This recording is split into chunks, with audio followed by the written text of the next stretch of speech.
Hi friends, ഇന്ന് work എന്ന് പറഞ്ഞു കഴിഞ്ഞാൽ നമ്മളെ മുമ്പ് ഒരു 3-4 കൊല്ലം മുമ്പിട്ട് വെച്ച ബാത്റൂമാണിത്. അത് പറഞ്ഞാൽ ബാത്റൂം ഭയങ്കര വെഴുക്ക്, ഒരു നമ്മളെ ടൈൽസ് നല്ല നല്ല നല്ല വെഴുക്കുണ്ട്. അത് പ്ലെയിൻ ടൈൽ മാറ്റായാലും അതിൻ്റെ സെറാമിക്കിൻ്റെ ഇതായതുകൊണ്ട് അത് ഭയങ്കര വെഴുക്ക്. ഇതിന് നമ്മളത് മെഷീൻ വെച്ചിട്ട് കട്ട് ചെയ്ത് ചെറിയ പീസ് മോഡൽ ആക്കാൻ വേണ്ടിയിട്ട് വന്നതാണ്.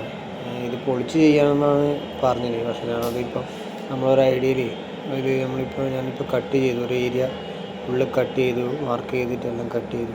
ഇനി ഒരു കുറച്ച് ഏരിയ, ഇത്ര പേരും കൂടി ഏരിയ കട്ട് ചെയ്യാൻ ബാലൻസ് ഉണ്ട്. അതും കൂടി കട്ട് ചെയ്തിട്ട് അത് കഴുകി നീറ്റാക്കിയിട്ട് അപ്പോക്സി ചെയ്യാൻ വേണ്ടിയിട്ടാണ്. ഈ മുകളിൽ ഏരിയ മൊത്തം നമ്മൾ കട്ട് ചെയ്തു.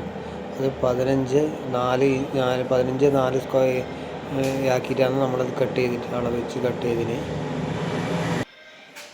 ഫുൾ പൊടിയാണ്. കട്ട് ചെയ്ത് കഴിഞ്ഞു. ഇനി എന്നിട്ടെല്ലാം വെള്ളമൊഴിച്ച് ക്ലീൻ ആക്കിയിട്ട് നമ്മളവിടെ വെച്ചിട്ടുണ്ട്. ഇനി അത് ഡ്രൈ ആയതിന് ശേഷം നമ്മൾക്ക് ഈ അപ്പോക്സി ഇടണം.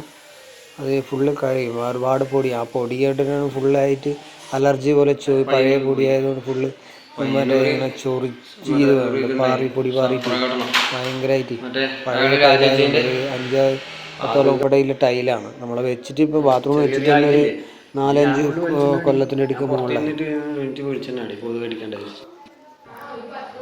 ഇപ്പോൾ അതിപ്പോൾ ഫുള്ള് അപ്പോക്സി ഇട്ടു.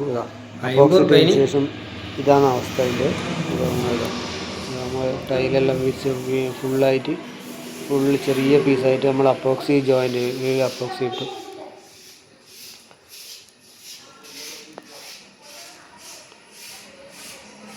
ഇതുപോലെ ആയിരിക്കും ചെയ്യാൻ വേണമെങ്കിൽ നമ്മൾ ചെയ്തു തരുന്നതായിരിക്കും.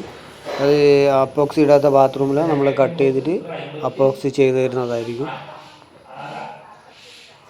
വലിയ 1-2 വലിയ പീസാണ് നമ്മൾ അപ്പോക്സി മുമ്പ് വെച്ചത്.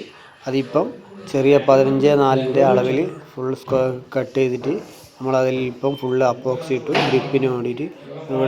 ഇവിടെ നമ്മളെ വെളിച്ചൻ്റെ വീട് തന്നെയാണ്. അത് വഴുക്കായതുകൊണ്ട് അത് നമ്മൾ ഗ്രിപ്പ് കിട്ടാൻ വേണ്ടി ഞാനിപ്പോൾ ഇങ്ങനെ ഒരു സെറ്റപ്പ് ചെയ്തിട്ടുണ്ട്. ഇത് അപ്പോക്സിയിലിട്ട് ക്ലിയറാക്കി നീറ്റ്